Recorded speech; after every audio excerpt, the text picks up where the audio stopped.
Calatrava, former Undersecretary of Office of the Presidential Assistant of the Visayas of the Philippines, Kong Roman Romulo of Pasig City, Kong Jojo Ang of Uswag Ilonggo Party List, Congressman Patrick Michael Vargas of Quezon City, Kong Juan Carlos Arjo Aitaide of Quezon City, Nicanor Nicky Briones of AGA Party List, Congressman Marcelino Marcy Teodoro of Marikina, Congressman Florida Robes of San Jose del Monte, Bulacan, Congressman Leandro Jesus Madroño of Romblon, Congressman Benjamin Benji Agarao Jr., Congressman Florencio Gabriel Bemnoel of Anwar Party List, Kong Leo de Ode Tariela of Occidental Mindoro, Congressman Reynan Arrogancia of Quezon Province, Kong Marvin Rillo of Quezon City, Kong Teodoro Haresco of Aklan, Kong Antonieta Yudela of Zamboanga Sibugay, Kong Dean Asisio of Caloocan, Kong Marivic Pilar of Quezon City. 21. Mayroon ding mga kinatawa ng ilang politiko na nakikipagtakbo sa amin upang manghingi ng porsyento kapalit ng mga porsyento ng mga proyekto. Ang mga porsyentong ito ay 25% ay ipinipilit sa amin bilang karaniwang kalakaran na wala akong kakainang tanggihan.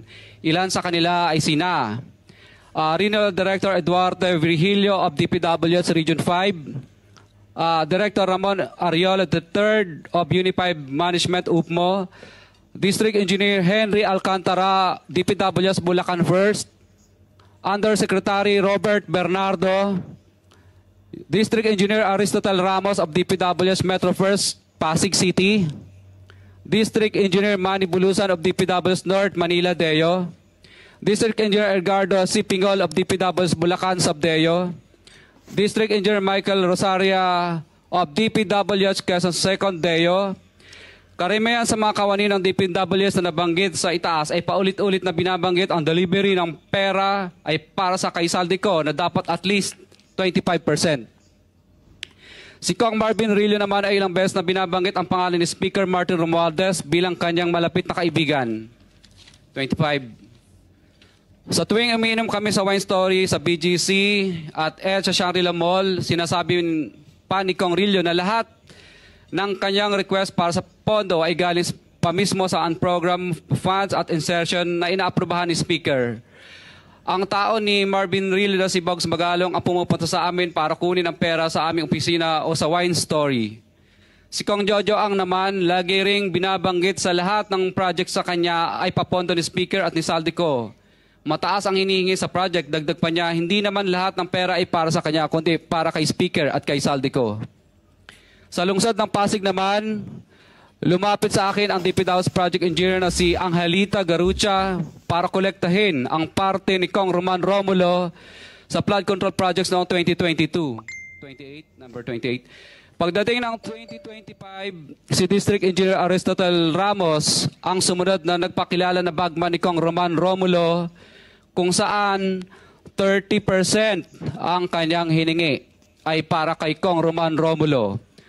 Sinabihan ko kay D.E. Ramos na masyado namang mataas, ngunit sinabi niya na walang magagawa dito dahil pondo ito galing sa unprogrammed funds at insertion galing sa taas. Sa ilang pagkakataon, ang mga politiko na personal na inabutan ng halaga ayon sa hinihingi nilang porsyento mula sa proyekto. Ang pagbabayad na ito ay hindi naman kagustuhan kundi isang hakbang na ginawa namin dahil sa matinding panggigipit. Ilan sa kanila ay sina Kong Antonieta Yudela kasama ang kanyang asawa, Kong Marvin Rillo of Quezon City, Kong Nicky Briones of AGA Party List, Arturo N. Ataide, ama ni Kong Arjo Ataide, Kong